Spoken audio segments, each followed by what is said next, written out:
Okay, so some of you might have heard that philosophy is confusion, obfuscation, and it has no real-world impact. Right? At least that's its reputation. Except, I think, this is maybe the popular reputation. So if you're ever stuck on an airplane with somebody and they ask, what do you do? And you say, philosophy, the conversation's going to only go badly after that. But I think one of the things that is very interesting and telling about our discipline is that despite this terrible reputation, the historical record suggests something quite different. So in particular, if you just sort of think about the number of fields and major innovations that have been produced by people who understood themselves to be philosophers, you end up with quite an arrangement of prominent figures. So Adam Smith thought he was doing philosophy when he invented capitalist economics. Karl Marx thought he was doing philosophy when he invented socialist economics. Auguste Comte thought he was doing philosophy when he invented what he called social physics that we now call sociology. Russell and Whitehead, they did some stuff that involves numbers and symbols, therefore it's true.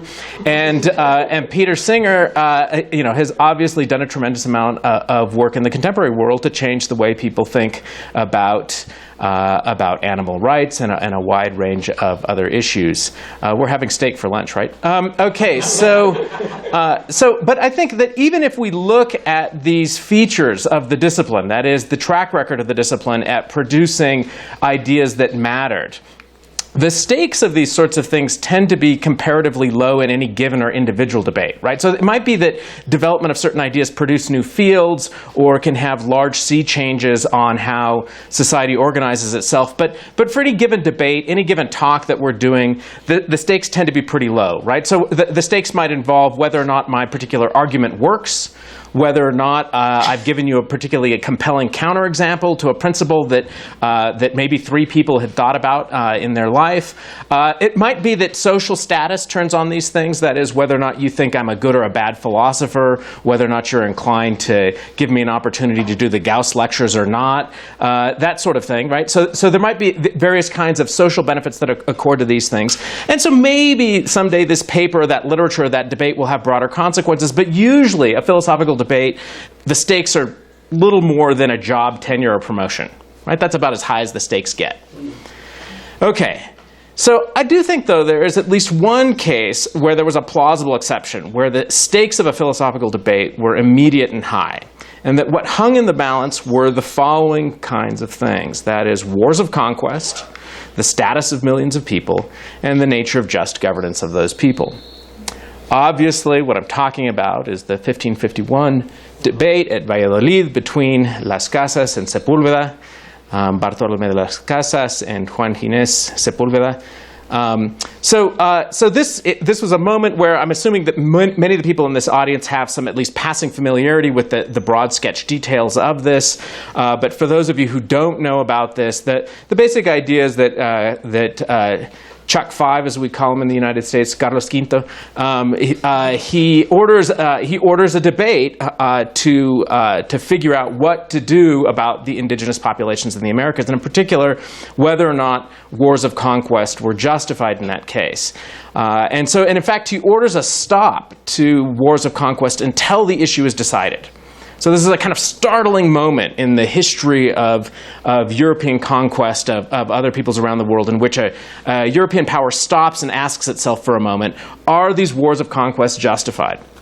And this was a response. It didn't come out of the blue. It wasn't like Carlos V rolled over one morning and just thought, hey, I wonder if these wars of conquest are legitimate, and maybe we should have a debate and find out. Rather, it was a response to a tremendous amount of agitation coming from a number of different figures, the most significant of whom was Bartolomé de las Casas. And so when Charles V orders this debate, what we end up having is an assembly of 2 figures, Las Casas and Sepúlveda, who are debating in front of a group of judges who've been selected to adjudicate the issue. Now, of course, one thing to keep track of is this is a debate about the indigenous peoples, and there were no indigenous representatives whatsoever at the debate that was about their interests and their status and what was to be done to them. Interestingly, though, Las Casas was well enough respected that after the debates anyway, a group of elite Nahuas wrote the king to request that Las Casas be appointed in the formal position as defender of the Indians. And partly the thought here was this was partly animated by some sense of respect for what Las Casas was doing, but it was also partly animated by the thought that the indigenous people were largely unsuccessful at being heard in their own terms. Right? So that is, if people are not hearing what you're asking for, the next best thing is to ask for somebody who's inside the empire, as it were, to advocate on your behalf. All right. So that's how we end up with these figures, Las Casas and Sepúlveda. Sepúlveda was a figure who was on the other side and had been asked to represent the interests of the crown in military conquests. He himself had been a royal historiographer. He was trained as a jurist. He was a translator of Aristotle. He was a kind of polymath in a number of different ways. So a little bit of context here and background. So one of the audiences I have for this project is to think a little bit about trying to get folks who know nothing at all about this history to think a little bit about the history and its philosophical significance. And so one of the things I want to spend at least a moment talking about is the bizarre double life of the Las Casas Sepúlveda debate in the United States. So here's this really interesting thing. The Las Casas is frequently read as part of the history of Latin in history departments when you read about colonization and in Latin American studies curriculums about colonization. So my students at UC San Diego, for example, many of them will have read some Las Casas as part of their undergraduate education. And when they do, what they're reading is primarily the devastation of the Indies. That is the text that is basically that describes the atrocities perpetuated by the Spanish in the process of colonization. And so the focus in at least the United States when people read this stuff is largely on what we might think of as Las Casas' activist writing. Activist in the sense that he wrote these things trying to call attention to what he thought were systematic atrocities, and he wanted people to pay attention to it. But what is almost never done is the teaching of Las Casas and Sepúlveda in philosophy departments, except if you teach a course in Latin American philosophy. So there's about 6 of us in the United States. No, I think now we're up to like maybe 16. So there's where you'll read some Las Casas. But even there, a lot of the focus tends to be on his significance. That is, his significance as articulating interests of people that were not members of his own community in various ways. So it's a lot on Las Casas' significance and less about the details of the argument. Now, a natural question to ask is, why is that the case? Well, I think one simple and straightforward answer is that Las Casas' defense is a mess. I mean, if you've ever bothered to read the entire defense, there's a ton of arguments. I mean, his basic attitude, as we would say in English, he likes to, it's like everything plus the kitchen sink, right? So when you might have thought 1 or 2 arguments would do, Las Casas wants to give you 13. And he's happy to do exegesis and argue about how we should best understand a particular passage out of the Bible or out of Aquinas or whatever, and he will do these extensive defenses of these sorts of things. And there's a very intense rhetoric to it. This is not dispassionate philosophy for Las Casas. Las Casas' concern is that lives are at stake, and to treat this as a dispassionate intellectual exercise is to badly misunderstand what the stakes are. There's also a lot of religious and theological background in these sorts of things that makes it challenging to teach 21st century readers about what's going on. That is, if you don't keep up on the latest in 16th century scholastic thought or 16th century humanist thought, it can be difficult to try to extract what's philosophically compelling about it. Now, among some philosophers in Latin America, so here I'll just note Villoro and Dussel, but there's lots of others, Las Casas is recognized as an important figure in the counter-discourse to Eurocentrism and modernity. And so that is, Las Casas gets celebrated as a kind of important figure of somebody who's first recognizing the interests and humanity of the indigenous peoples. And on the standard narrative, I think it goes something like this. So if you know anything about the Las Casas Sepúlveda debate, I would be astonished if you don't know this. Las Casas is a flawed figure. But he's basically the good guy in the story, right? He's a symbol of the possibility for moral insight. You'll notice I misspelled for there. It turns out the best way to proofread a slide is to put it in front of a group of people. So that the possibility for moral insight and moral progress. And in contrast, Sepúlveda is the bad guy. He represents the greed of colonizers everywhere. It's a classic case of motivated reasoning. Right? So that is, he gives terrible arguments, and the reason why he gives these terrible arguments is because he wants conquest to happen. He wants all the benefits of colonization to happen.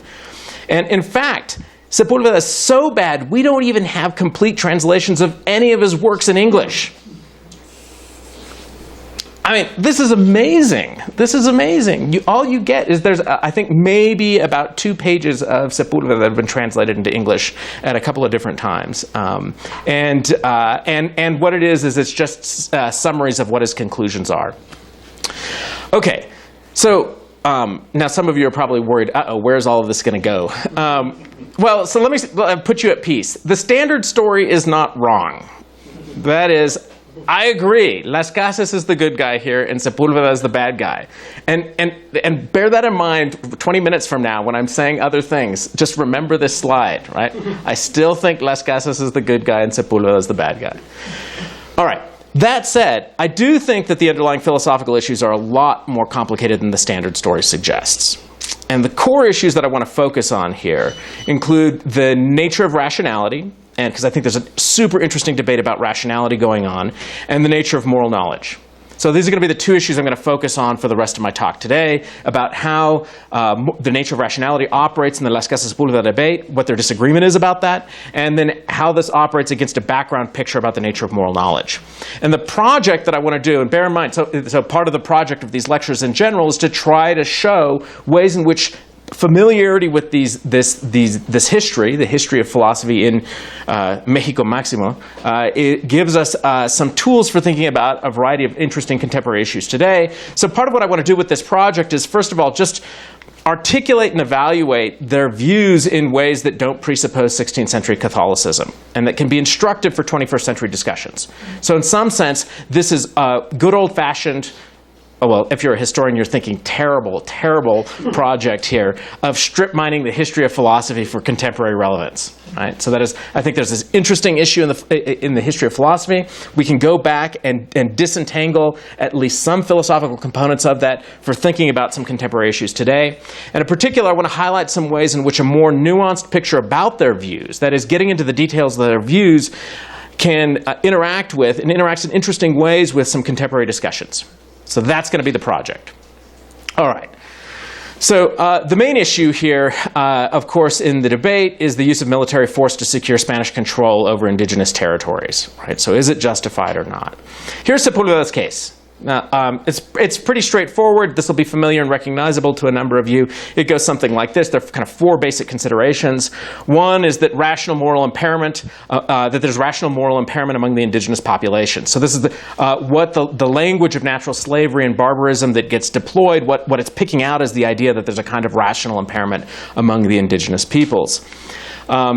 Second, he thinks there's a need to halt the atrocities going on in the Americas. So that is, it turns out, tortas de humanos is a terrible thing. It's a kind of atrocity. So cannibalism and human sacrifice are, so far as Las Casas is concerned, or sorry, Sepúlveda is concerned, obvious moral atrocities. And they're obvious moral atrocities that ought to be stopped.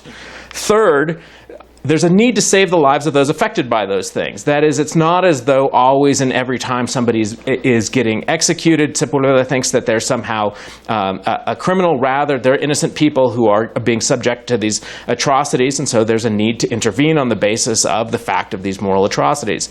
Last, and certainly most important for in the way Sepúlveda frames this, is the importance of creating conditions conducive to the free acceptance of Christianity. Okay? So far, so good? This is all familiar? Yes? Okay. The Las Casas case is basically a gigantic statement of no, you're wrong.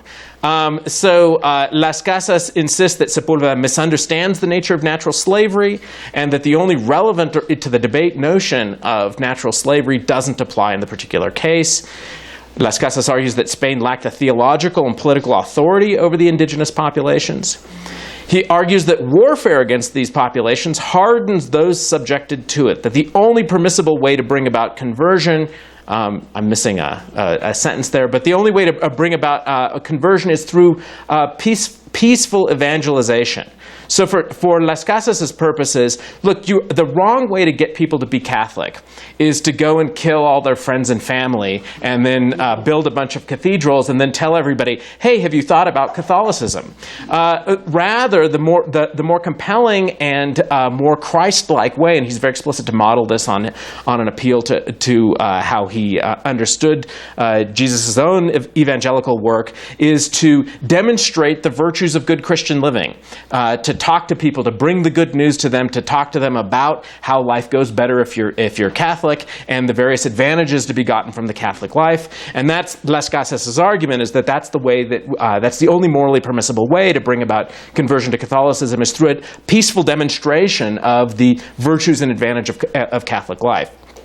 And last bit, he says some really interesting and complicated stuff about cannibalism and human sacrifice. So I promise we're going to come back to that piece because it's super interesting. Okay, so given that context, though, I want to be clear to emphasize that there are some important points of agreement between Las Casas and Sepulveda that need to be acknowledged up front. So first of all, they just take for granted the truth of Roman Catholicism.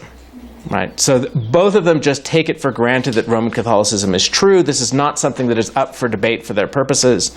It's also true that they, partly related to this, think that it's desirable, necessary really, to bring about conversion. And here, internal to the theological picture, the reasons are fairly straightforward. If you think people everywhere have immortal souls and you think that they're going to burn on a lake of fire for eternity, that turns out to be a really long time to become barbacoa. And so, so it becomes super important to prevent people from suffering that kind of fate. And if you can then bring about conversion, then you prevent people from suffering that fate. And so that, internal to the kind of background theological picture they have, necessitates conversion, right? It's not as though it would just be nice to have more Catholics running around. It's that there's a duty to keep other people from suffering from eternal damnation. Okay. So they think it's going to be true that it's going to be necessary that there's a presence of the Spanish in the Americas. You don't get evangelization without Spanish in the Americas, and you can't save immortal souls without Spanish in the Americas. Because what could really happen that would be terrible is if Spain didn't get on it, then maybe one of those apostate countries full of Protestants would get there, and then people would be damned for yet another reason. So you had to get Catholicism in there as fast as possible, given their religious framework. Okay. And last piece that they all agree on is the idea that the natural and moral world are ordered by God, right? So it's not a haphazardly structured world. They think it's a structured world that is given and guaranteed by the divine order. Okay, at this point you're probably thinking, wait, so I thought this was supposed to be sensible to people in the 21st century. We're getting there. Give me a second. We've got to get the background material laid out here in the first place. Okay, so for my purposes, I think one of the things that is super uninteresting, not because it's philosophically uninteresting, but super uninteresting because lots of people have talked about it, is the part of the discussion where right now what I'm supposed to do is to launch into a discussion about the varieties of barbarism and natural slaves. Right? So in a standard Las Casas Sepulveda talk, that's what would be happening right now, is I'd say this is the centerpiece of the discussion. We're not going to do that. I'm going to assume that you can go and read other accounts that do that and work through all those details. What I think is really philosophically interesting about that debate, and what I think is really the core of that debate, is not the disagreement about the different varieties of barbarianism and how we count up the different varieties, but rather instead Las Casas' views about rationality. Okay, so here's what I think is going on in the Las Casas picture. So Las Casas thinks that an essential feature of human beings is that we have the ability to self-govern in light of reasons. He's very explicit about this. He just thinks, look, here's this feature about human beings, is that we're able to recognize what reasons there are, and that we can adjust our behavior in light of that fact. And for him, this is just part and parcel of a broadly natural law kind of view. So that is, he thinks, look, the natural world is ordered by God in such a way that creatures that are endowed with rationality, which again is also ordered by God, we should be able to run around and reliably detect features of the world. We should see what reasons there are in the world, whether those reasons are practical reasons or reasons about how the world is structured or theoretical reasons. These reasons are supposed to be available to us in terms of just us having well-built, cross-situationally stable rational capacities. And importantly for that, on Las Casas' view, there can't be widespread failures to have an essential feature. That is, human beings in general, if it's an essential feature of human beings that we're rational creatures, it can't be that you have widespread failures, or more accurately, widespread incapacity to recognize and respond to moral reasons. So it might be the case that you have local incapacities, right? So here and there you might make a mistake, you might fail to reason correctly, maybe you'll have bad motivations in doing that, or maybe there will be a case where you will have failed to exert the kind of effort required to discern what the moral reasons are, or maybe you will fail to exert the kinds of motivational influences required to make your behavior comply, right? So it's not a denial of weakness of will, but maybe you're going to fail to have exercised the effort required to see through and act in accord with what reasons there are. But Las Casas accepted a broadly rationalist picture about the nature of human agency. But as a consequence of that, the thought that it's an essential feature about humans everywhere, Las Casas thought this following important thing. It just can't be that entire nations or peoples are irrational. It can't be, because it's an essential feature of us as the kinds of creatures we are. It's part and parcel of being human beings that we tend to have these rational capacities. And so you can't have massive, widespread failures of something that's an essential feature of being a member of the kind. Further upshots of Las Casas on rational natures. So Las Casas thinks he has an interesting picture about free will here, where he wants to tie it into this story about rationality. So he thinks that, look, the exercise of free will is made possible precisely by the rational capacities of human beings. Right? So the thought is, you don't have free will of a sort that makes sense of the goodness and badness of human action unless people are able to recognize and respond to reason. So you have to have this rational capacity or else you don't have free will. But what follows from that is very interesting. He thinks, well, look, what follows from that is a presumptive right of non-interference in the case of free individuals. That is, if you've got the rational capacities to recognize and respond to the good, and it's in virtue of being able to recognize and respond to the good that you have a freedom to be able to choose the good or not. And that's the thing then that licenses you having a certain kind of moral status that precludes the right of others to interfere with your capacity. So Las Casas accepts a kind of view under which, look, sure, there are going to be limit cases. So young children, for example, might not have fully developed capacities yet, and so that's why we can have paternalistic practices with respect to kids. But adults don't. That's not true of adults. Adults have fully developed rational capacities in virtue of which they have free choice about what they do, and in virtue of which we have to respect that, and we can't engage in paternalistic activities. Now, there's some actually radical consequences that follow from this. So they include the thought that Las Casas expresses, and this is a view you find in Vitoria as well, that political authority is rooted in the governed and has to be granted to kings and princes. So Las Casas just says this, right? So he says this in front of a commission that was appointed by the king. But for our purposes, what's interesting about this is that it just follows from this picture that the Spanish can't have authority to intervene. They can't have authority to intervene on a group of people who haven't granted the Spanish authority over their lives. And given that we recognize that they are human beings, and given that they have rational powers, then it's going to turn out that it's just impermissible for us to intervene on them. Okay? All right. So far, so good? We're all on the same page?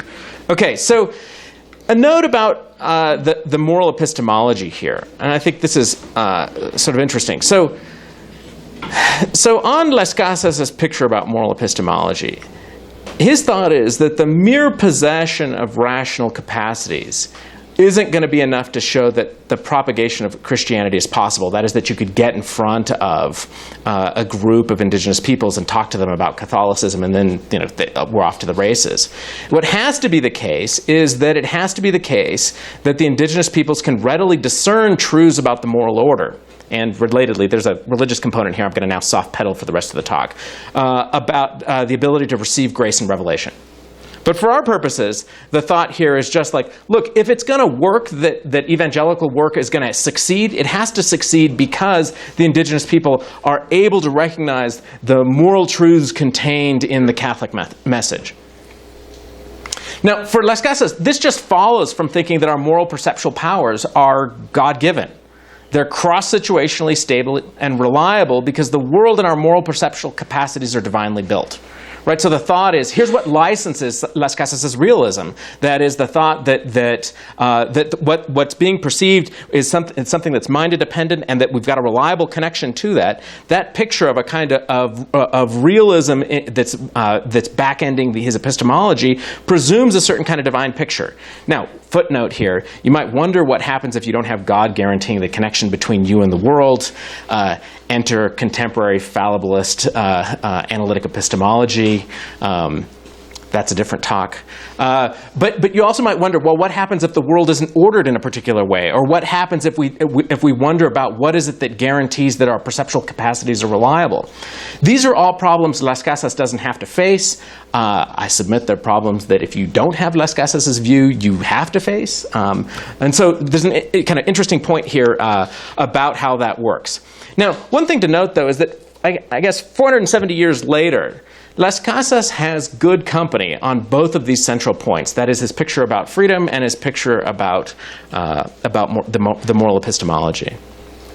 So there's just a big collection of views in the contemporary analytic literature on free will, according to which the centrality of rational capacities is the defining feature of having free will. What it is to have free will is to be able to recognize and respond to moral considerations. So Susan Wolf famously defended this view. Jay Wallace at Berkeley, John Martin Fisher at UC Riverside, pretty much everybody at UC San Diego, where I work. So it's obviously a true view. All right, I'm just going to milk that pause for a moment. Okay, so Las Casas is actually in good company on his picture about what the nature and basis of human freedom is and what might follow from that. But there's also, on the moral epistemology side, it turns out there's a big collection of views that emphasize the idea that we have a cross-situationally reliable set of perceptual powers regarding moral reasons, such that genuine moral ignorance, that is, the inability to recognize what moral truths there are out there, is super rare. And it's almost always culpable. That is, because our rational powers are so good that we can discern what right action is and what the good is, no matter where we go, no matter what the conditions are, that this is just baked into our rational knowing powers of the human mind.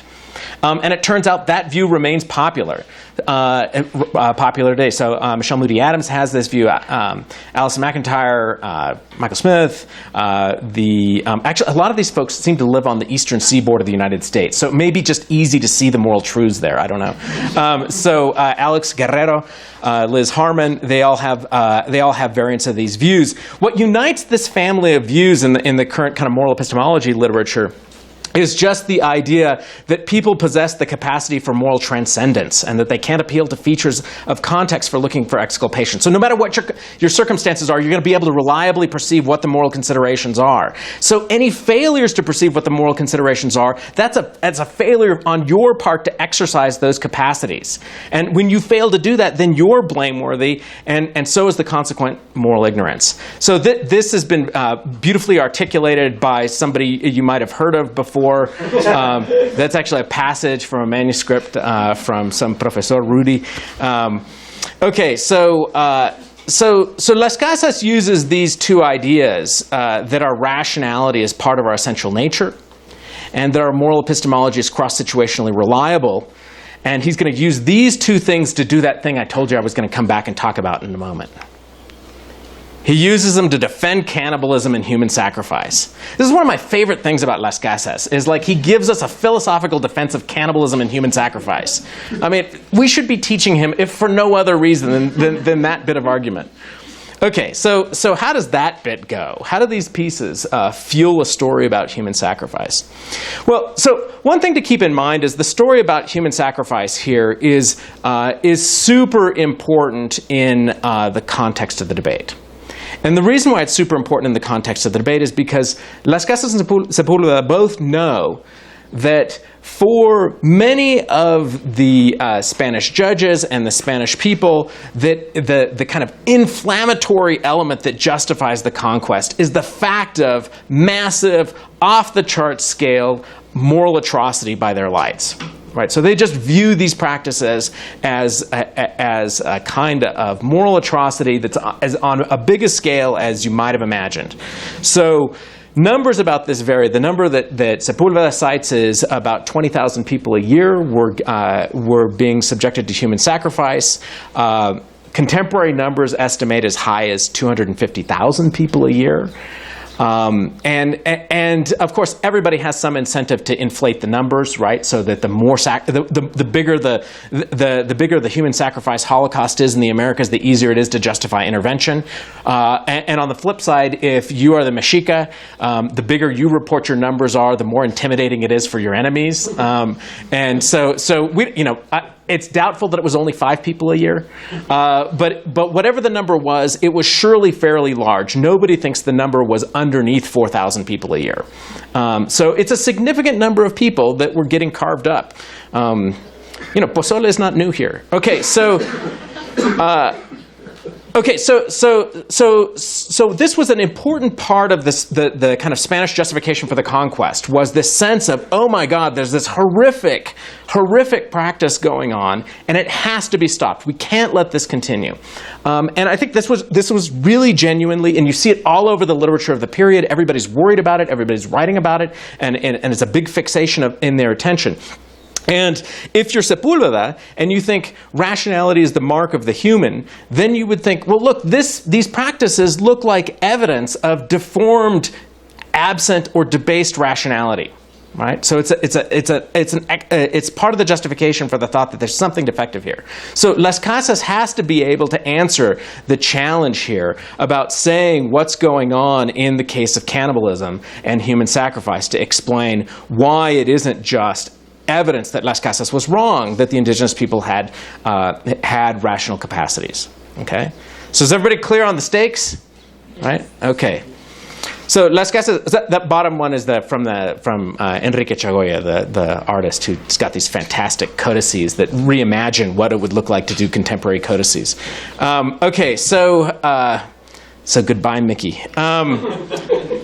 So here's Las Casas' defense of cannibalism and human sacrifice. He says, look, even pagans have pretty good detectors of morality and God.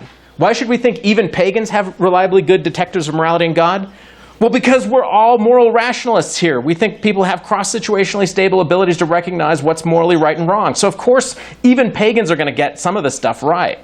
And indeed, it's awareness of God that impels people to take up sacrifices on behalf of God. So the analog here for those of you who get uncomfortable with God talk, just think of this in terms of morality. It's your awareness of what morality demands, the sacrifices morality demands, that can lead to you to become motivated to act on behalf of morality. Not everybody has this kind of view, but it's a view that's a very respectable view internal to the theories of moral motivation. And so Las Casas thinks, look, there's just a universal human inclination here. Indeed, Catholic consumption of the incarnated Jesus of the Eucharist just is cannibalism. Hey, I'm just telling you what Las Casas says. Don't get mad at me. Okay, so he says, look, cannibalism can't be contrary to reason. That is, it can't be evidence of defective or absent rational powers. It's an error originating in functioning reason. It's functioning reason that allows anybody to find cannibalism and human sacrifice to be appealing. It's a sense of some higher, normatively ordered world out there that you're trying to respond to and act on behalf of, and to act out of respect for the moral law, respect for the divine order, that where you want to do things that are responses to that, and sacrifice just is a standard mode of recognizing that kind of thing. And so he thinks human sacrifice and cannibalism just are representations of and proof of the fact that their epistemic practices are not deeply busted, as we would say in technical English. That is, that their epistemic practices are tracking real features of the moral universe, and that they are therefore entitled to all of the rights and permissions of people who are rational, have rational capacities and so on, that need to be respected, including sovereignty and so on. Okay? All right. Okay, so here's where we are in the disagreement. So Sepúlveda, though, agrees that the essential nature of humans was in their rational capacity, that rationality decreases the permissibility of using military force, though it might be made permissible for other reasons, and that imperfect rationality can justify coercive authority. So, given all this, you should be asking yourself, wait a minute, so what's the disagreement? Where's the disagreement? Well, here's an interesting thing. Sepúlveda, after the debates were over, spent the rest of his life complaining that Las Casas misconstrued his views. And he's not wrong. Las Casas didn't actually have access to Sepúlveda's views because they weren't in print, because they were banned from being in print, in part because of Las Casas. And the initial stages of the debate, when they go to present their materials, they weren't in the same room at the same time. They were presenting materials separately. So Las Casas had to try to imagine what he thought Sepúlveda's likely view was. It was a kind of it was an informed estimate of what Sepúlveda's view was, but it wasn't. It was informed speculation. But he didn't get a summary about it until in the third part of the debate was the first time he actually gets a summary, and it's a summary by a third party about what Sepúlveda's views are. At this point, you should be thinking, there might be reason to think Sepúlveda's got a different view than the one Las Casas was suggesting. So what was Sepúlveda's actual position? Well, if you don't ever read Sepúlveda, you'd never know, because the literature doesn't oftentimes talk about what Sepúlveda's actual view was. So I think Sepúlveda's actual view is super interesting, and here's how it goes. He says, look, the defective nature of the indigenous peoples was a function not of their natures, but of the contingent circumstances in which their humanity had unfolded. They weren't lacking in rational power due to some evil, they weren't lacking in rational power, this here is miswritten. The reason why they were lacking in rational power was because of what he called an evil habit. In his analysis, the idea of an evil habit is a pattern of behavior that isn't your essential nature, but it's a way that you've acted over time. So it's because of social or environmental influence that you have come to have this impairment. And in particular, impairments to the essential nature of these folks may be totally rare, as Las Casas noted, right? Impairments to essential nature should be super rare. It's going to be rare that you have people who are deeply and systematically rationally defective. Sepúlveda agrees. But, he thinks, look, cultural context can deform the rational beings of people in ways that might be way more common.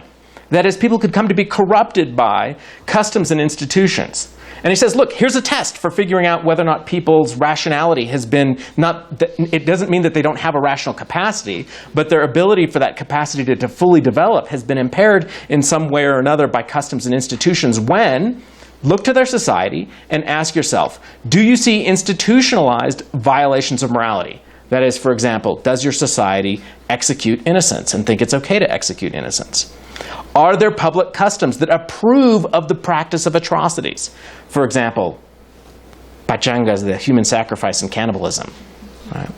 In those cases, he thinks, if that happens, one has good evidence that the society is not conducive to training up people's moral sensitivities in the right way. And thus, its members will have culturally induced moral impairments. That's the view. That's the view. And you wouldn't know it from Las Casas' discussion. So what follows from this view? Well, Sepúlveda thought that peaceful religious conversion called for by Las Casas was just impossible. And in particular, he would have been delighted to point to the failures of Las Casas-style peaceful missions. So Las Casas and folks who were influenced by Las Casas several times tried to do peaceful evangelizations where they would go and build a mission someplace, invite people to come in. They wouldn't be using military force to coerce people to come in. And they tried it out, and it failed a couple of times, and the most notable version of it failed so badly that not only was the mission destroyed, but several of the missionaries were killed and I think even eaten. So this would have been no surprise at all to Sepúlveda, and Sepúlveda's view was what was required was a ground-up reconstitution of indigenous society. This was the only way to create conditions conducive to unimpaired natural reason, he thought. So, Sepúlveda thought, Spanish dominion by force, it's the only solution here.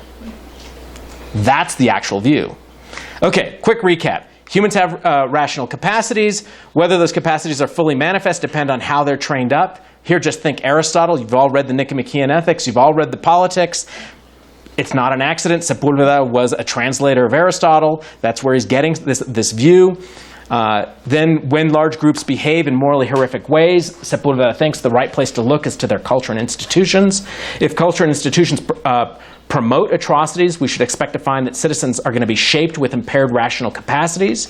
The only way to to fix that is to reshape cultures and institutions. Last, because of impaired reason, those citizens are going to resist the required changes. After all, if your rationality has been corrupted by bad society, good luck getting people to just change their minds by putting reasons in front of them. He thinks only force is going to do the work, right, of getting them in a position where their rationality functions.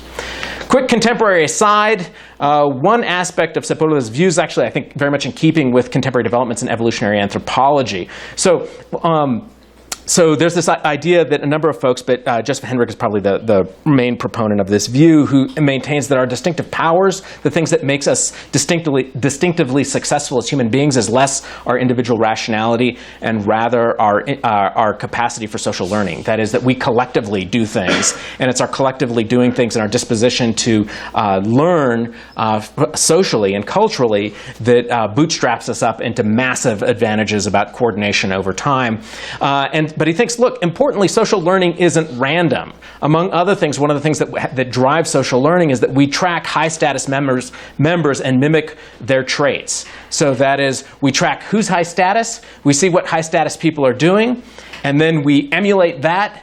And this is one way in which we accelerate the development of successful traits, because if we allot status on the basis of various kinds of socially important versions of success, a good way to become an effective futbolero is to see what Chucky does, and then if you emulate Chucky, then now you're going to be doing better than if you emulate what I would do on a soccer field. Right? That's the basic underlying principle. But Sepúlveda notes that, look, this is part of the reason why you want Spanish dominion, he says. Spanish dominion is going to make Catholicism look attractive, because a social order where the Spanish are on top and carry with them Catholicism is going to look super appealing to the people who are subjected by it. That's the picture. Right? All right, some tensions. Besides the tension in the room that Sepúlveda looks less terrible than he did maybe 20 minutes ago. Okay, so Sepúlveda thinks full culpability requires acting from free will, and he seems to think that this freedom can be affected by culture. But if moral insight and conversion is partly a matter of social deferral and rational responses to incentives, as Sepúlveda thinks, you might think that this isn't going to be free enough for conversion. That is, you might think, look, here's part of the problem is that, so here's a problem I think for the Sepúlvedan view is, so don't worry, so now I'm going back to the Sepúlveda as the bad guy now, so it'll be okay. So one of the things you might end up worrying about is, look, the conditions that Sepúlveda is suggesting we create as creating the conditions for free adoption of Christianity, those don't look like conditions of free and responsible agency.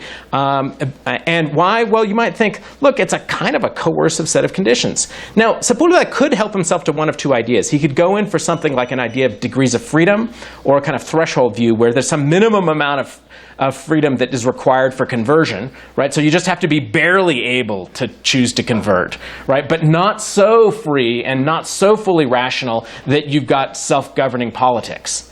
Right? So that is, maybe the freedom required for conversion is less demanding than the freedom required to be able to tell people they don't have a right to intervene in your political and social order. Right?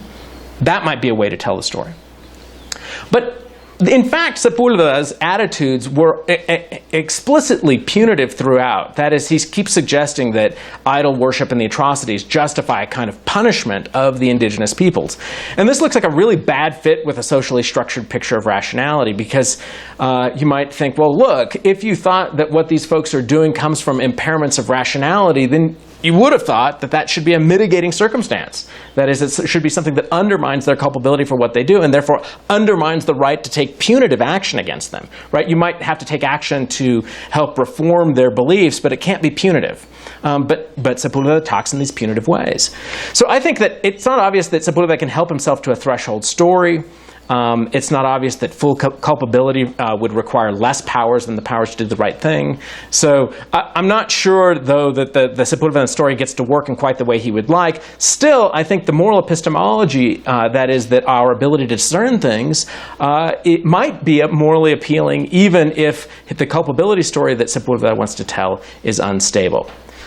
Quick aside about the contemporary lit, because I promised you I was going to talk about how this stuff might have mattered. So here's a kind of view in the contemporary lit that I think represents the kind of Lascassian view about moral epistemology that is not the Sepulvedan view. So this is Alex Guerrero. He says, given the relatively simple and apparent a priori nature of the reasoning required to figure out that slavery is wrong, it's natural to think that engaging in this reasoning wouldn't be terribly different for any particular individual even 2,500 years ago.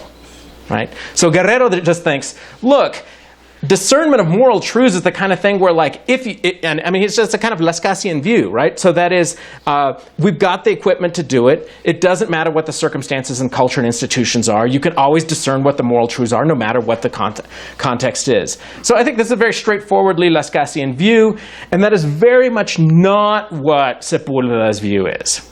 Right? Sepulveda thinks that instead, what we've got is socially situated knowledge, right? Our moral knowledge is always going to be socially situated. And it turns out he's in good company. Some of you are wondering what FC stands for. It sounds for exactly what you think. There's a big team of folks that share with Sepulveda just that view. So the view that there's no reason to think that moral perception and human freedom operate reliably or reliably well across social contexts. This is a view that's been defended by, amongst other people, Tori McGeer and some Rudy character. And then the idea that moral knowledge depends on variable configurations of psychological dispositions. So this is Jonathan Haidt, the psychologist, has a giant research program that has been defending this. The view that these are diachronically structured dispositions, they're structured by contingent history and social scaffolding, has been an important part of Joseph Henrich's work in evolutionary anthropology.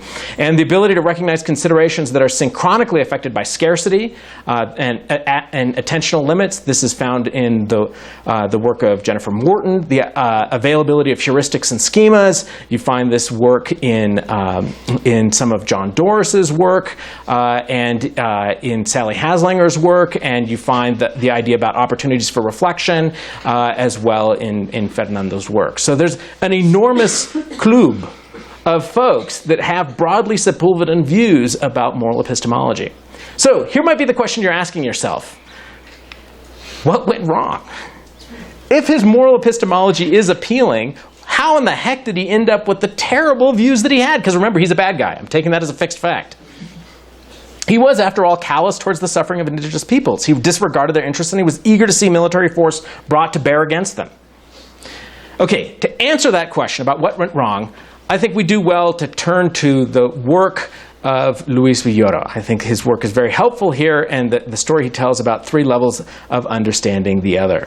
So what Villoro tells us, and this is here, he's written about this in a number of different places, but here I'm just taking it from an 89 piece. He says, look, when we interact with people that we regard as other, not as members of our community in various ways, there are at least 3 different kind of ways we might do that. One is to just treat people as objects, that is, as things to be manipulated, right? They don't have any special standing. They're just objects in our world, in our field, that we can choose to manipulate or not, and there's no significance attached to that. Or what we can, and this, I think, on Villoro's view of it, was the kind of standard way of relating by the conquistadores. But a more demanding way of trying to interact with people is to see them as subjects. That is, to see them as people with rights and as people who are bearers of cultural meaning and who are sources of moral significance in their own terms. But Villoro notes that's not the full story, because Las Casas, on Villoro's account, could do that. Las Casas saw that the indigenous people had rights, and he saw that they were bearers of cultural meaning, and that's way more progress than being stuck at the first level. But what Villoro noted was that there was still a more demanding standard that could be met, that is, seeing somebody as a subject, but also being open to the views of the other, overturning your own basic beliefs. Right. So this is in some ways, one way to think about this is it's a kind of fallibilism where the thought is it might turn out that the other party's actually right. Right? It might turn out that I could be wrong. And that Las Casas and Sahagún and some of these other figures that Villoro talks about never seemed to be able to do. They couldn't entertain the possibility that they were mistaken about their own background core beliefs. And so this was part of the barrier about understanding and the possibility of genuine communication. Okay. Some complexities, though. Quick footnote about this. So, for what it's worth, I'm inclined to take on board Villoro's framework here and to understand that last level is a matter of a kind of fallibilism about one's own commitments.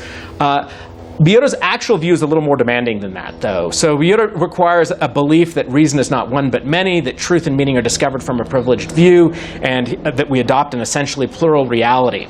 Right? So Biotto's got a more heavy-duty view than just fallibilism. And so for my purposes, I think of the view I'm going to operate with here as a kind of watered-down version of the Biotto view. So what I want to do is I just want to take it that fallibilism and there's a kind of failure of epistemic humility is a good place to start for where the Sepulveda view went wrong. So what went wrong? A diagnosis? Well, it's going to be tied into these things I just noted. So what went wrong? Here are the pieces. First of all, arrogant reason. So borrowing the Pereda idea that where there's a kind of dismissal of countervailing evidence, immunity to reconsideration of one's principles, and a failure to respect the agency of other people. Right? So this was part of what went wrong. You can have the right moral epistemology, but if it's coupled with this kind of attitude, it's going to be really hard to see your way to the truths. Second, Sepulveda just didn't see his commitments through. That is, he didn't see that it follows from the kind of picture he had about the impaired rationality of the indigenous peoples that by his own lights it should have been non-culpable, or at least of diminished culpability. And it's further, it's not even obvious that if you thought that people were doing things under diminished culpability, that total cultural destruction is entailed by that. And it's not at all obvious that warfare is the only way to bring about social and cultural transformation. Right? It turns out sometimes we can make change happen without bringing about the revolution. Third, there's a complete lack of self-reflexiveness. That is, Sepulveda at no point considers the implications of his own view for his own position. Here's what I mean. So first, if impairments to one's rationality are substantially invisible to those who are impaired, then what prevents the same being true of Sepulveda? Now, you might think, well, yeah, but Sepulveda has the advantage. He's backed by Catholicism, the one true faith. This is what allows him to perceive the real truths. It's backed and guaranteed by the great book. But he can appeal to Catholicism in this context. Why? Well, because the entire point of the debate at Valladolid just was that there was learned Catholic disagreement about whether the wars were just. Right? So he can't say, look, the solution to this is I'm Catholic and that's how I know that I'm right about these things, because there was disagreement about whether or not he was right about these things. And worse for his case is Las Casas was plausibly in a better epistemic position. After all, Las Casas lived in the Americas and he had actual on-the-ground contact. And this is one of the things that Las Casas repeatedly emphasizes. Look, you've got all these views about impaired rationality. I'm telling you it's not so. I've lived there for years and years and years. You've never been. Why in the world should anybody find your story about the impaired rationality of these peoples and the destructiveness of their culture on their rationality at all plausible? Right? In contrast, Las Casas saw his epistemology through. By his lights, the Spanish knew they were committing atrocities, and they were just affecting ignorance. And this is why Las Casas was so pissed off. Now, you might think, okay, pissed off, again, technical term. Okay, but we might wonder if he had the right picture of the moral epistemology, right? So you might think there's something really admirable about Las Casas' view. He's got the right views, but does he have the right picture about how epistemology works? I don't know. Okay. Now, so far what I've tried to do in this talk is to try to point you to what I think are underappreciated and underdeveloped, but very much live philosophical issues in the disagreement between them. Now, I think this debate is super interesting and super rich in a lot of ways, and I don't want to keep you here for another 2 hours. So what I'm going to do now is just throw a few more things at you that are in the debate, and then I'll wrap up. Okay? So a handful of other issues that are in the debate that are worth our time and attention, and that are worth serious and sustained scholarly interaction with. First of all, there's this question that appears in the debate. How do we establish the presence or absence of rational capacities or moral knowledge amongst people whose convictions differ significantly from ours? So this has been banging around in the background of the discussion here, but I think this is one of the central issues in the debate, that it's about that question. And I submit that question hasn't gone away. Second, are social institutions, family life, and legal institutions and laws evidence of moral knowledge? So for Las Casas, part of his argument for why we should think that some people are tracking moral truths and so on is the fact of the complexity of their social institutions. And I think there's an interesting question, to what extent can we read off from those kinds of social facts judgments about groups of people more generally? Third, should we presuppose rational and moral equality of all agents? Or instead, should we think that if such equalities exist, or that if there are such equalities, they exist at some or another threshold, but maybe that only happens when conditions are sufficient for enabling of these capacities? Now, I take it that one of the big standing views in kind of contemporary political theory is a kind of commitment to moral egalitarianism. This is supposed to be one of the big achievements of Western moral thought. But one of the things that becomes really evident in the Las Casas and Sepúlveda discussion is this is back-ended by a certain kind of conception, specifically Christian conception of the soul. And so one of the questions to ask is what happens when you pull that stuff out? Can you retain a story about the moral equality of peoples, and how does it work? Does it work on a threshold view? Does it work on the mere presence of the possibility of capacities? What licenses that kind of question?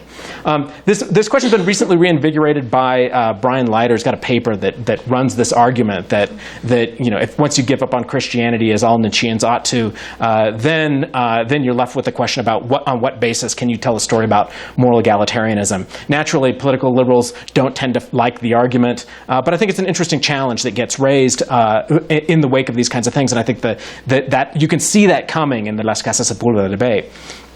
Last, given uncertainty about all of these issues, that is, uncertainty about the moral epistemology of other people, what to do in the face of atrocities and so on, how should we proceed in the face of known atrocities? When the moral stakes are enormous, whether they're genocides, holocausts, atrocities of all types, doing nothing isn't obviously appealing either. Now, of course, these issues aren't just historical. We here and now have to decide about how to bring about changes in the morally flawed convictions of other people. Right? Most of us are not inclined to think that everybody all the time is right about stuff. So these are real questions, and we have to make decisions about when to hold people to account and when to intervene and how we should go about trying to change these things. And these assessments turn in part on whether we create circumstances that facilitate moral knowledge. At least if you're a Sepúlvedan, that's what you ought to think.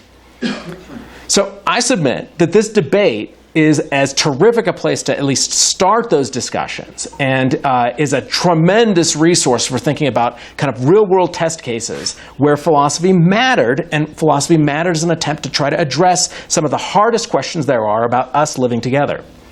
So what did happen? Well, on the historical outcomes, for better or for worse, there are no neat and simple lessons. The results were simply unclear. All sides claimed victory, but the judges failed to deliver a verdict. I mean, in some sense, like if your work is going to get adjudicated, make sure there's never a verdict delivered and you can just claim you won. And that's effectively what ended up happening. Spanish campaigns in the Americas were indeed halted for a while the debate was going on and while issues were being decided. An uprising in Peru triggered the use of force, though. The urge to kind of suppress it and retain Spanish holdings triggered the reinvigoration of the use of force. The labor system, which was one of the things that was at stake in this discussion, and wars of conquest continued with only modest changes for a while, but it's also true that there seemed to have been some solidified sense of concern about the ethics of doing all of this. So this was an outcome of the debate. There was a new general order in 1573 emphasizing pacification over conquest. And that was a kind of interesting transformation, especially if you think about the difference between the wording of that emphasizes pacification and the benefits of Spanish rule, as opposed to like the 1519, the requirement or the admonishment, where it's this kind of, you either all convert now and welcome us, or we will make total war on you. That was the 1519 requirement. That was the kind of governing order prior to the revision in 1573. But even with the new general order, warfare and slavery continued in different forms throughout the colonies for a long time after the debate. So here's the parting thought. I think it's a sad irony that the atrocities committed by the Spanish were animated by moral ignorance, even while the justification that they appealed to was moral ignorance and the moral ignorance and the atrocities of the indigenous peoples. Somewhere in there, I think there's a lesson in there. That's it.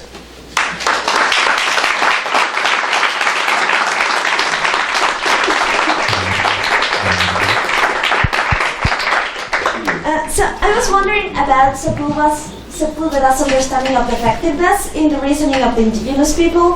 I was wondering if it was associated to methodological things, for instance, the inferential patterns that they didn't acknowledge that they should follow, or the way to calibrate the inferential commitments and things like that, or if it was related to content information that was partial, that was false, and so on.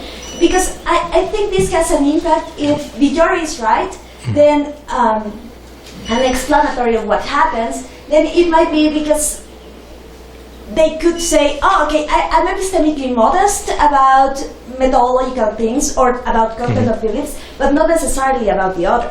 So if indigenous people didn't really know like true information, but they would have like the good inferential mechanisms that I do have, as I am better in this sense, like epistemically, then still they have to be blamed for the outcomes that they got, or the opposite way.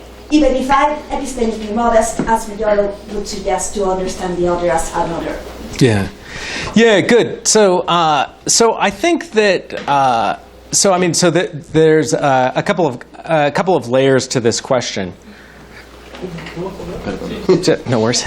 Yeah, that's fine. Yeah, so a couple layers to the question. So one is, I guess I think, so as I read Sepúlveda, and I mean, I should be upfront and acknowledge that, I mean, there's just disagreement about how to read what's going on in Sepúlveda, but as I read Sepúlveda, part of his thought goes something like this: if we accept a broadly Aristotelian picture under which people might have some latent capacity to develop full moral rationality, but under the wrong kinds of conditions, it will be impaired. It's also compatible with that, with thinking that even when it's not impaired, it might well be that cultural circumstances can make it so hard to see things that you might still be able to in principle see, but it just raises the bar so high to make it difficult, that we should expect that there will be both of these things going on. That is, that in some cases it's just you can't see your way to the truth, and in other cases you might be able to see your way to the truth, but it's super unlikely that you're going to be able to do so. Okay, so part of what's going to, the consequence of that for the Sepúlvedan view is going to have to be that sometimes they really do have just defective beliefs, and so it might be that if we here now adopt a Villoro-esque kind of view, what we should think when we engage with other people is and we're Sepúlvedans, right? So let's be both. So because I take it your question in some version is, so what happens if, what does the philosophical child of Villoro and Sepúlveda look like? And I think the answer is going to be very complicated, but I think it goes something like this: that I think you're right to think we should think that when we interact with others, that it could be that they're right. We should be fallibilists about our own views and willing to entertain the possibility that they could be right. But that if we have compelling reason to think that they are suffering either from impaired rationality because their capacities weren't fully developed, or because their social cultural environment makes it so difficult for them to see the truths, that would be something that's going to weigh on the side of the scales for us to be inclined to discount the truth of their views. But there's no simple formula here. That is, there's no simple formula whereby we get to say, oh well, now it's just settled. So part of the thought is we're going to have to do the hard work of sussing out, well, it seems unlikely that they're right, but what would it take for them to be right, and what would it look like for us to be wrong, and what are the consequences that follow? And that's going to be the way the endeavor is going to have to look. Hi.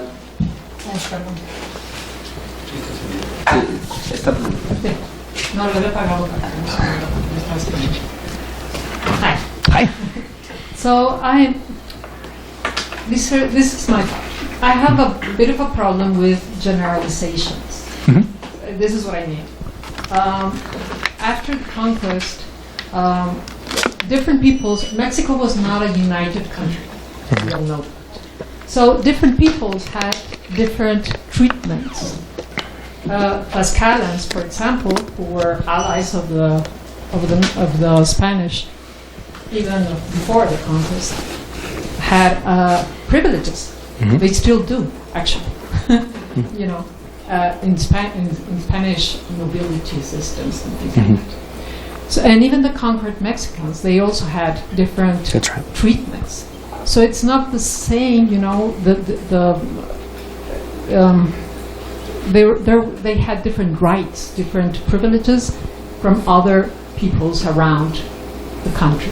So that's one thing that I thought was a bit missing. I understand you have to generalize to give this, this conference, but I think that's important to keep in mind. So there were also other people that stood up for the indigenous people. For example, Cortés. After the conquest, Cortés actually had laws that protected the Mexican indigenous, especially the Mexican nobility that was left after the battles. So there, Cortés for one, and then the husband of Isabel Moctezuma, the last husband, Juan Cano, he wrote a book to protect her privileges as the heiress of Moctezuma. And there were other people like Bernal del Castillo, who actually was, he wrote the true story of the conquest of, the New Spain to prove that Las Casas was lying about the excesses and, all these things. So I think all this is a bit, we should take this into account here. And finally, I think there's a bit of a, how do you call this? Un salto lógico, a jump. When you say that if people have autonomy, as rational, but then you say Spain does not have authority in the Las Casas argument, I think what's needed there is the concept of just war, because that was crucial in the debate.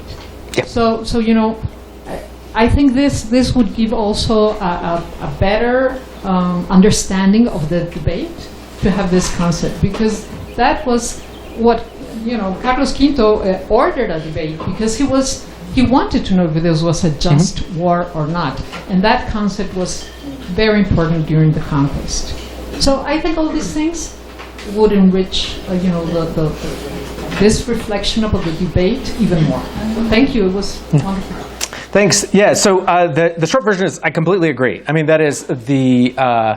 I take it that this is one snapshot of a particular debate. There were lots of other figures in Mexico and some in Spain who were having these discussions, and I also agree that the philosophical issues are much wider than the ones I focused on here.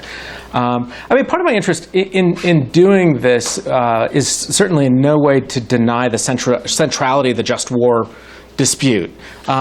I take it, though, that at least in kind of Las Casas Sepulveda circles, that's all familiar and central. And part of what I wanted to focus on is what seemed to me underappreciated features of that discussion. And so that's where my focus was and why my focus was there. But I agree about I mean, there's a lot of other issues going on. The other thing I'll just say about the diversity of the situation and the rights and privileges of the indigenous peoples. I absolutely agree that it's a super complicated story, and this is part of the reason why I try to use pretty carefully the plural form. That is, they're groups of peoples, and the peoples oftentimes were subjected to wildly different regimes and had different kinds of consequences that followed from them throughout. So yes, I mean, this is a long-winded way of saying I agree. Yeah. Okay. Carlos Romero. Yeah, thank you for this. Very interesting. So in the debate between Las Casas and Sepulveda, there seems to be the way you presented it, like a dilemma between okay, if you find these peoples who have this like morally wrong behavior, there are just ways to change their behavior, which are either give them reasons to not do that, or inflict violence to them, like to change their behavior. Wouldn't you think that that's like a false dilemma, right? Because you can change behavior. I mean, there is a third way to do that. Changing the environment. I mean, if you have a sign in red in front of the door, people will certainly not go through the door. You know what I mean. So I don't think there's a deal there. So, but I just wanted to know what you think of that. Yeah, so the thought is if we just painted the temple steps red, nobody would have gone up. So, yeah, no, I'm teasing. So I agree more than you know. So I think this is exactly right. I mean, that is that for those of us who are at all attracted to the idea of socially situated moral knowledge and that our rational capacities are in some sense ecological, that is, they're bounded in ways tied to certain kinds of circumstances that ramp up their ability to discern and not, then a natural thing to say is to say, well, look, it's not as though our only choices are to destroy everything and start all over again, or to sit there and just persuade people. We can, and then insert Thaler and Sunstein and nudges, or we can incentivize, or we can try to create the conditions under which these things would flourish. And so one of the things that's in I think it's in the footnotes of the written version of the talk, is to note that one of the things that you could think about, for example, the failure of the Vera Paz mission, for example, that one of the Las Casas style missions, that one of the things that drove this failure was a failure to create the circumstances under which a mission like that could succeed. Because there were lots of folks who had an investment in making sure that it didn't succeed. And you might imagine, well, what would it look like if the thought was, we're going to try to, as a group, systematically not engage in warfare, but to try to convince people that there's a better way to live and to make it enticing and to create the circumstances for its success? Would that, how would that look, and what would that look like for us to do it in a full-throated way rather than in a constantly undermined way? So this is part of the complexity, but I agree. Okay. Axel. Pero espera un momentito. Esperamos el micrófono.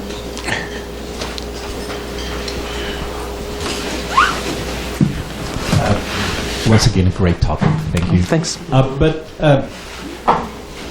I know time is short, so the very short version of the question is, why isn't your interesting irony not just a tukwakwe, right? Why isn't just maybe. So, because I'm not sure that that's the short version. But because in the text, it's hard to see whether the way you reply to why we cannot appeal to Catholicism in order to say, well, we can break the barrier. The fact that what they were debating was the ethical nature of the invasion doesn't mean that was what was required to break the symmetry between the indigenous people and the Spaniards. Oh, yeah, so let's see. So I think, we may end up having to go back and forth about this, but I guess I wasn't thinking that I was thinking that there is a real and interesting debate internal to the Catholic theological and philosophical framework within which they're operating. But then I thought, and so this was the thought, is that the core of that debate, even though, of course, a lot of its content is getting driven by these Catholic theological elements, we can extract out and appreciate on their own in ways that don't necessarily require antecedent commitment to to Catholicism. But it's not that the thought wasn't that. So the thought is just that Catholicism is a barrier for my 21st century, passive agnostic students or something like that. But it doesn't have to be a barrier for our engagement. So for people who are kind of familiar and comfortable with that, then we could just talk about it in that framework. But part of the ambition was just, let's see if we can extract it out of that framework, appreciate those issues, and then once we do it, the thought about at the end, part of the question I was hoping to get people to reflect a little more on than I could pursue here was just, the thought was something like, there's this interesting thing that happens where once we think that our moral knowledge might be situated and might be fallible, it makes it really hard to be enthusiastic about interventions because of the worry that we're not seeing something, and given how costly interventions tend to be in terms of their costs in human lives and so on. And so I think that version of that question doesn't require the Catholicism, but it does fall out of that kind of framework of the debate. And so part of the thought was, So here's an interesting thing that we can still talk about in the Las Casas Sepulveda debate, no matter what your views are about Catholicism in the background. That was the thought. Okay. Yeah. Go ahead, please. But then it has nothing to do with Sepulveda himself, right? It's not that Sepulveda didn't see through his commitment. It's something that actually we should not expect from somebody like Sepulveda. I think for Sepulveda's circumstances, his Catholicism did. I see. Okay. Oh, yeah. No, I think. Okay, good. Yeah. So I didn't see that. I didn't see that piece. But yes, no, I think that's. So I think that's a good pressure. I mean, I guess one of the things that you might think. So here I would want to be very careful. I think that. It's going to be natural for those of us raised in the hothouse of secular analytic philosophy to be skeptical that Catholicism's got resources internal to it to encourage a kind of fallibilist epistemology. And if we thought that, then we should think, oh, it's too demanding to ask of Sepulveda that it's there. My suspicion is that if we talk to folks who were sort of trained up in the kind of Catholic theological tradition, we'd get a different answer, though. And that they're going to be folks who are going to say, no. But even internal to that tradition, there are going to be lots of resources for thinking that people couldn't and shouldn't would have thought differently about this. And in fact, Las Casas himself is an example of the possibility of doing that. So there is a way in which I think the complaint can get raised and should get raised against the Sepulvedan position, though it might be that the background of Catholicism alters how readily it can get raised in a different way than we could do with our 21st century folks who don't share those commitments. Daniel. Yeah, so my question is on roughly these topics too. So one question is essentially, do you need the moral epistemology to get the fallibilism? It seems to me the mere existence of such widespread disagreement, even if you have this view according to which human rationality is roughly right most of the time, something like that. I mean, these are contradictory views, right? That human sacrifice is okay or even good versus not, right? So I'm wondering, if you even need the Sepulveda version of fallibilism to get some kind of fallibilism, necessarily on the table. Yeah, good. I mean, so I do think that if what you're interested in is in just getting to the fact of moral disagreement, and that piece I think doesn't require the different views about how the moral epistemology goes. Though I do think that in order to make sense of some of the larger particulars in the debate, you do need to see that that's part of what's going on. I mean, I think that the Sepulveda position becomes unintelligible if you think that, we're missing all the interesting nuance in the view anyway, if you think that he's got a view just like Las Casas is on how the epistemology would. So at least with respect to doing the history of philosophy right, I think you need that machinery, and I think it's super interesting how the way it ties into questions about free will and sovereignty and what the basis is for anti-paternalistic, the source of anti-paternalism. So that was a part of why I wanted to lean on it. But I think you're exactly right that at least with respect to blocking the question of or whether or not just the raw fact of disagreement among roughly comparable equals or something like that should be enough to generate at least that bit of the puzzle. I think yes, yeah. And really quickly, one other thing: does Las Casas have an explanation of what this? Because if you just think that it's everyone's rational or something, does he have an explanation of where the disagreement's actually coming from, or would he just accept the Sepulvedan story? It seems kind of that's the game in town. Well, no. So I think on Las Casas' view, where the disagreements are coming they're all disagreements internal to the exercise of our use of reason, and that part of what's going on is a failure of uptake among the Spanish to recognize the social and cultural meaning of the practices that people were engaged in, and so that's the sense in which I think the Villora stuff is actually is very helpful for realizing what's the difference here in these stories, because that bit about, so how do they understand what they're doing, that question it just doesn't even come up in Sepulveda at all, and it's all over the place in Las Casas' work about the effort to try to make sense of that.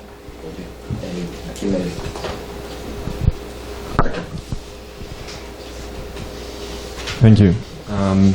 So I was wondering something related to the last questions about falsibility within Las Casas and Sepúlveda's theories, to try to understand how their models or epistemology models are working, how they should be compared. So let's say it seems like Las Casas is working some type of falsibility in order to test moral knowledge. But I wonder if you think Sepúlveda is working on the same grounds. So if it's also kind of this Popperian approach of truth, or it's rather a more Kuhn type of approach, or even like a Feyerabend anarchist because it's more context dependent. So I'm just wondering if they're really on the same page and we can really compare them on the same grounds. And what do you think of that? Yeah, good. So, so thanks for the question. So I do think we can compare them, but I think this is one of the places where it just the textual data runs out. I mean, in some sense, with respect to our ability to as it were, do that. I mean, so there's a kind of Kuhnian, are we seeing past our own paradigm worry that can crop up in these kinds of contexts? Because I do think it goes something like this. For Sepúlveda, I think it's very natural for us to take his kind of view where we think there's a kind of situated knowledge and then to worry our way into what happens with kind of pluralism and plural rational frameworks in the way in which, like Mioto's view was suggesting. And then this raises all these natural worries about kind of Kuhnian paradigm problems. So I do think absolutely that's one way that we're going to be inclined to read it.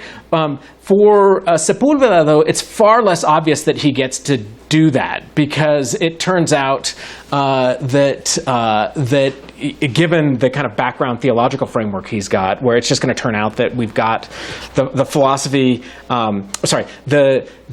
the knowable, the truths and what is knowable are going to be aligned with the way in which the world is ordered, and then it gets back-ended with a kind of independent story about revelation, again, filling in the gaps and filling in the details well enough such that that so long as we have fully functioning rationality, we can check off in these ways against our understandings of the world and what revelation gives us. And so we have a kind of, and in some versions of how it goes, it's a kind of bidirectional verificationism, where they can fuel each other and the way in which we inform these kinds of pieces, but you don't end up with the same worry about the kind of what happens when the pluralism goes wild and now can we see across frameworks and paradigms problem. So I think that's what we have to say.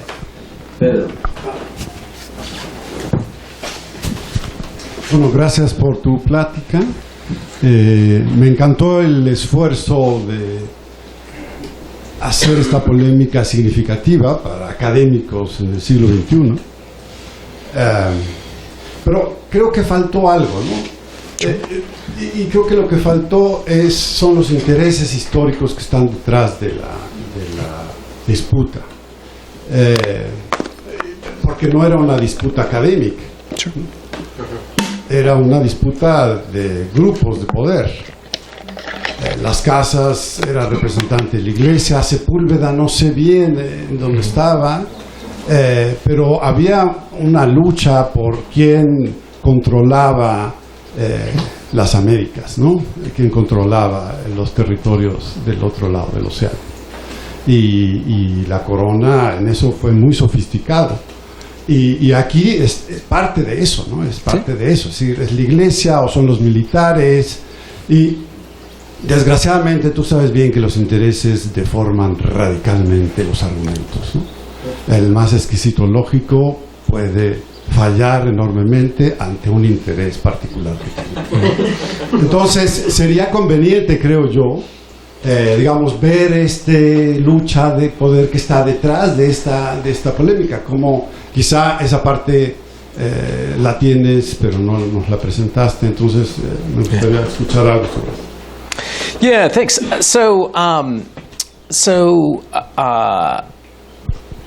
So when I teach this material, I teach it in different ways depending on who the audience is. And so one class I sometimes teach is this Introduction to International Studies, and I use the conquest of the Americas as a case study. And there, in that kind of context, I think it's absolutely central for understanding what's going on to understand this against the background of fights about church power, secular power, what the basis was of understanding what the monarchy's power was, whether it, and its role in particular as the defender of Catholicism, that this was part of its license, and whether or not we go in for a divine right view about the origins of the power of the crown, or whether we're going in for some kind of sovereignty view of the sort that's lurking in Las Casas and is in Vitoria and some of the other figures. And so all of that kind of material, I think, in those kinds of contexts, I think, they would, like, we do badly to understand the historical significance of the Las Casas Sepulveda debate if we don't talk about those kinds of things. My interest here, though I think all of that's true, and all of that matters and is absolutely part of the historical record in the same way in which all of the kinds of things that Fanny was pointing to are part of the larger, wider, much bigger historical record around this event. And every single one of those pieces informs and helps us better understand what's going on. But my goal here isn't to write a book about the Las Casas Sepulveda debate, but to write a chapter. And what I want to do is I want to write a chapter under which I say, hey, philosophers, you philosophers who don't care at all about the conquest, you philosophers who don't care at all about history, you philosophers who don't care about that there was all of these, the setup of how the Americas went. Here's a bunch of reasons why it might be interesting and useful to you to read these things. And so that's, in some sense, what the kind of principle of selection here, even though I completely agree that there's a way in which, and this is why I want to be upfront, that there's a kind of historical strip mining going on here, under which I'm going back to this big, complicated historical event that was surely structured by some of the kinds of things you're noting, and to go in and say, qua 21st century analytic philosopher who's a barbarian and pillaging history, like, go and grab this and say, aha, now I have sacked history. I've colonized history and extracted the resources I need for my own projects today. That was the ambition. Carlos Pedro. I wonder if to understand this dispute is more important that you give to the concept of the story of the Just War. Because, and I think it is important to relate to the present or to the general history, because I have always the impression that the story or the concept of the Just War is a disguise of interest. In the sense that again and again and again, atrocities and wars and horror are justified in the name of religion, liberalism, democracy, or whatever. And that is why I think you should put more importance in this concept. Yeah, so, okay, so good. Yeah, so this was actually something that came up earlier that I didn't address. So I guess I think I in no way disagree that just war and questions about just war are central to how people are framing the debate, and that just war theory is super interesting, both understood as an effort to try to articulate constraints on warfare and the use of coercive force by states. But I also think that it can and has been hijacked and used as a fig leaf for covering over naked material interests. I also think that I don't have a lot to add to that. That is, I think there's a big, well-established body of literature on those kinds of things, and I completely agree that with respect to doing a full accounting of the historical significance of the debate and all the issues that were at stake in the debate, absolutely, just war is a big piece of this, and in no way do I want to deny any of that. Again, the motivation here was to try to pick out some things that I think people haven't been talking about and haven't been paying attention to, and in no way to deny that there aren't these other things that are going going on, and are, in some cases, as in the case of arguments about just war, it's absolutely central to the debate, for sure. It's just not something that I thought I had much to say that was going to be new or original. Guillermo. ¿Ya no? Felipe. Ahí atrás, sí.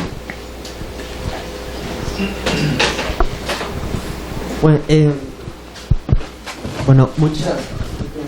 Está prendido, es para el video. Bueno, pues muchas gracias por la plática de hoy.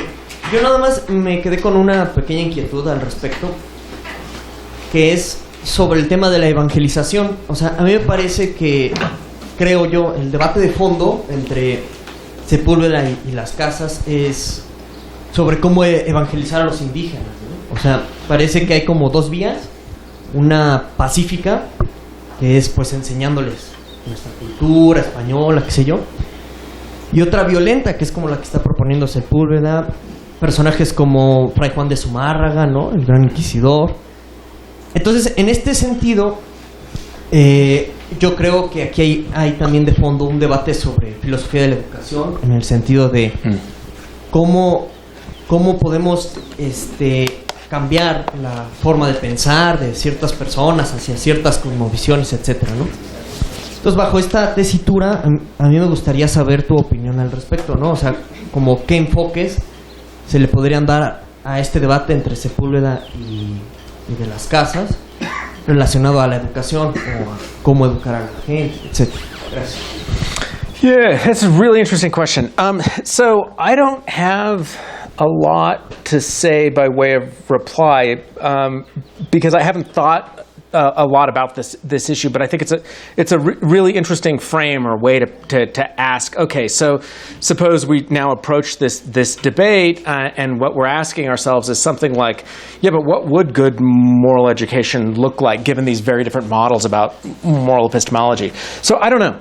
I don't know how that goes. I mean, it does seem to me that it's a little easier for me to think in terms of the kind of broadly socially situated and ecological model that I'm attributing to Sepúlveda.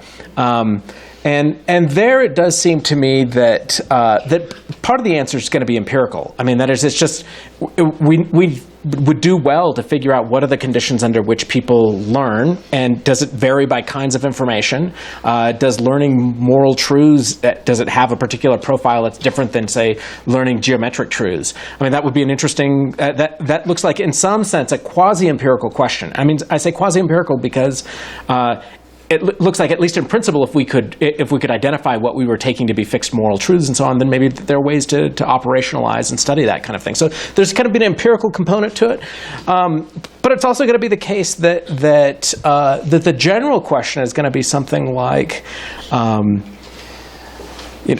Or my suspicion is that it's going to be hard to leave this to be a story primarily about the classroom. So, and partly because it's a completely unoriginal observation, but a huge amount of our moral learning happens outside of classrooms. It happens from seeing the way other people are responding to things. Somebody saying, yeah, but what would it be like if somebody had done that to you? Or it happens because your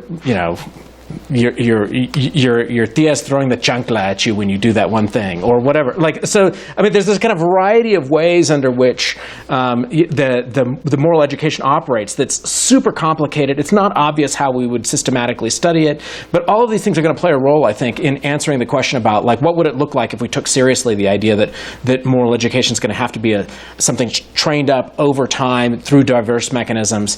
And that's something that the answer to that question is way above my pay grade. I just don't know. Yeah. Tenemos un poco más de tiempo. Si alguien tiene otra pregunta o participación. Carlos Romero. Pero espera el micrófono.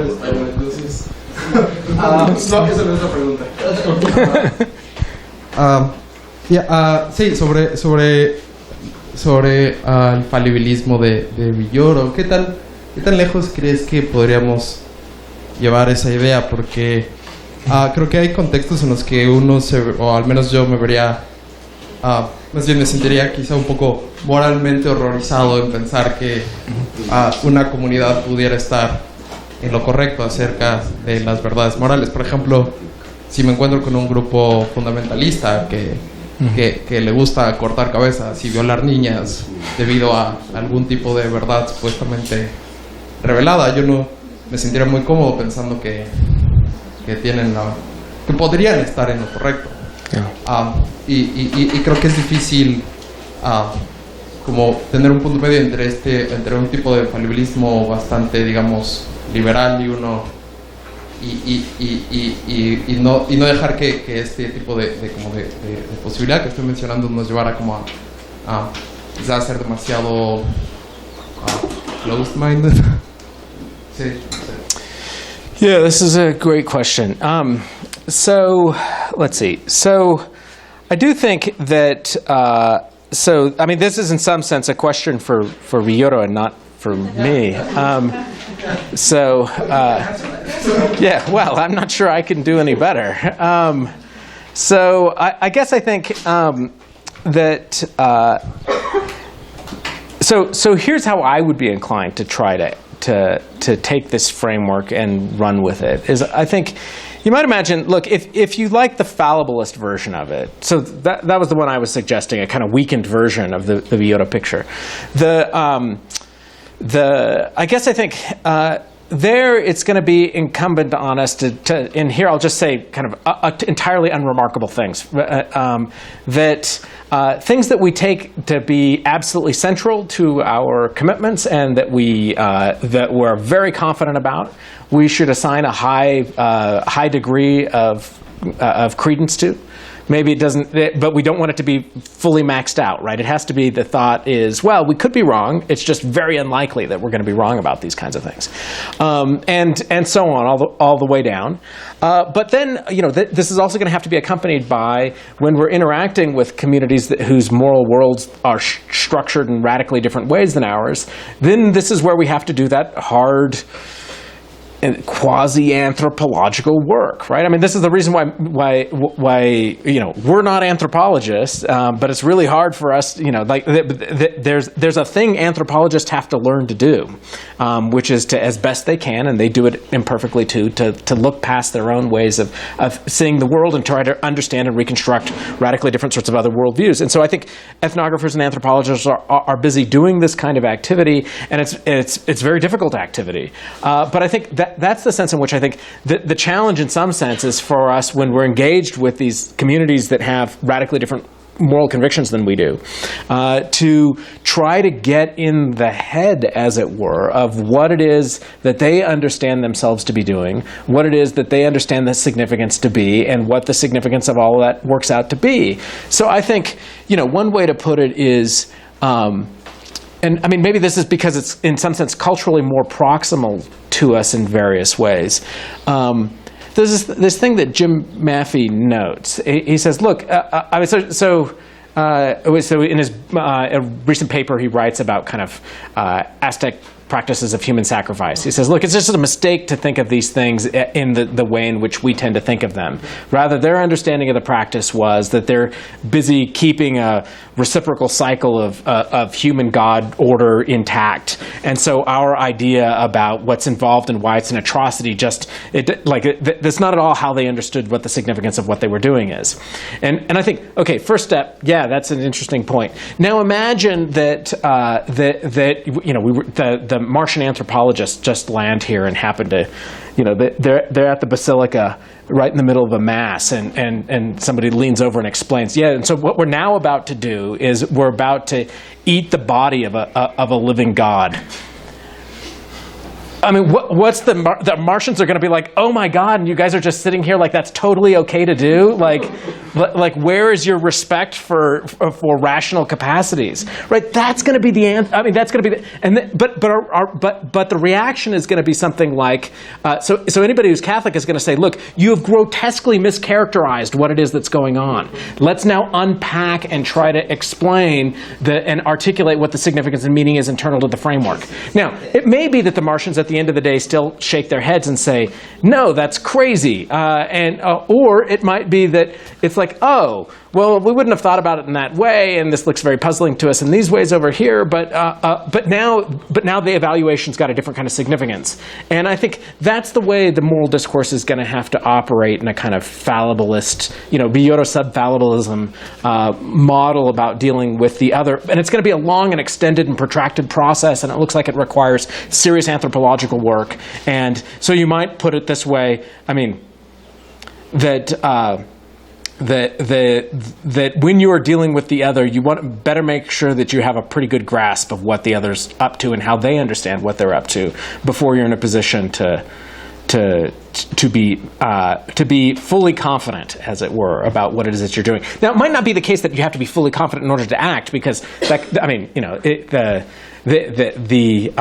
if you really think that somebody's drowning a baby rather than baptizing the baby, that's going to affect whether or not you should run to go get the baby. But but the world's complicated.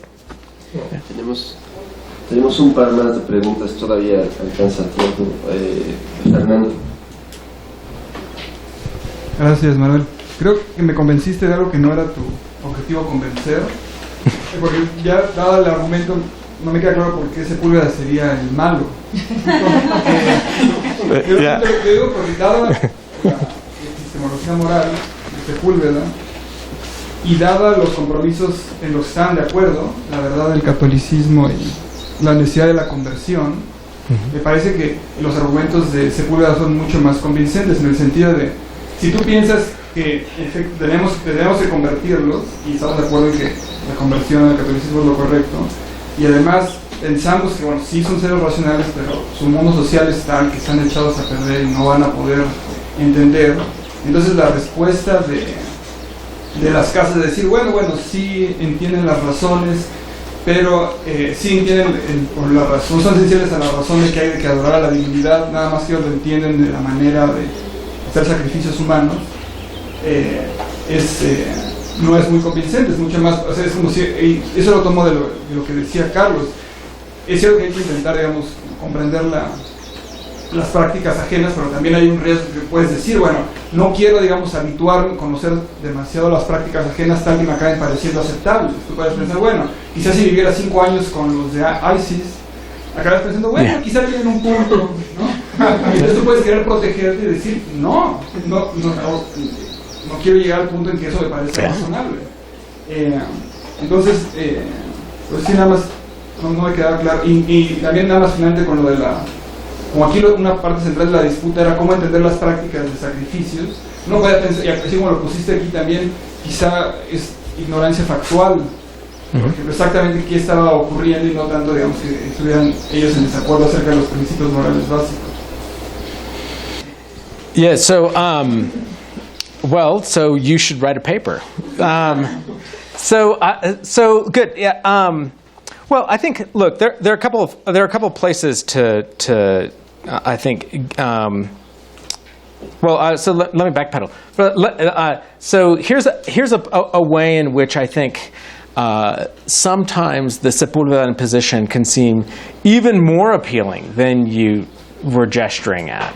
So that is, you might think, look, if, as Las Casas sometimes seems to think, that really the issue is about the which practices are most effective at producing conversion, you might think that there's just the world has provided us with a natural experiment.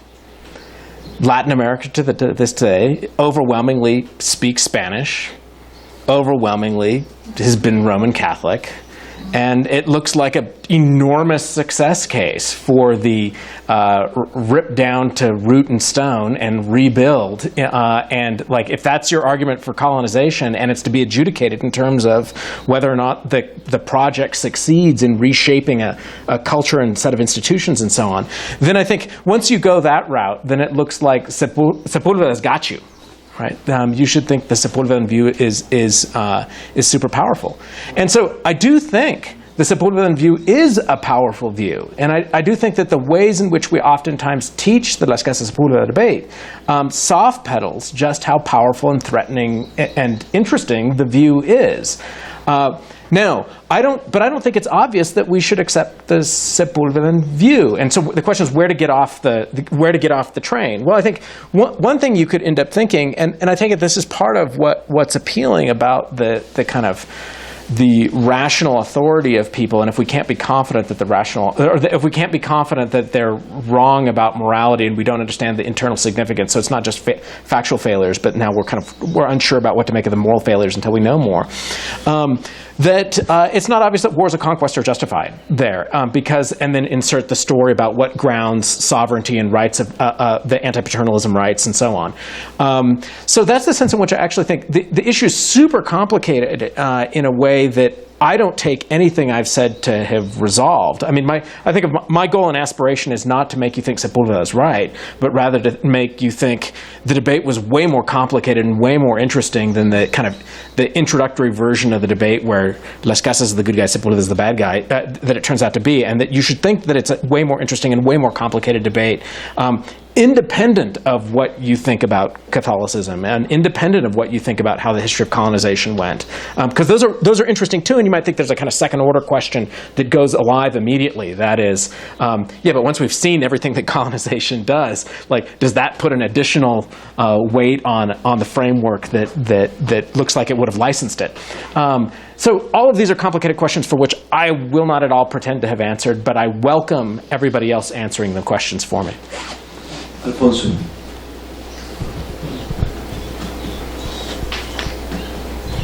Okay, thank you. So I have a question about how the debates today might be.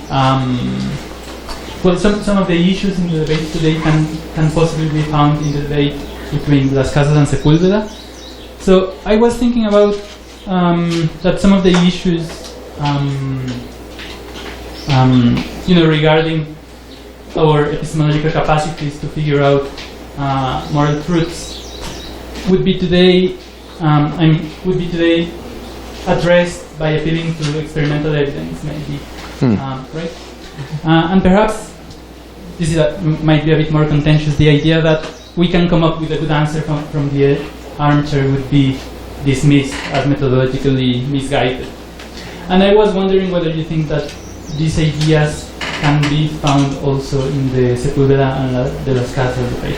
And I specifically because I thought about this when you mentioned something that at some point maybe the Las Casas said, I'm the one on the ground, I'm the one who knows how what these people say, what these people think, and you are reflecting merely from the armchair. I was wondering whether you think there could be like a methodological debate also going on over there.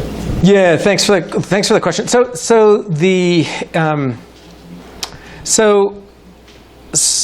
part of my presentation didn't talk about the broader discussion about this issue. So I appreciate you pointing us to this question, because I guess my considered judgment about this is that you can find threads or versions of this disagreement going on, the kind of a priori versus empirical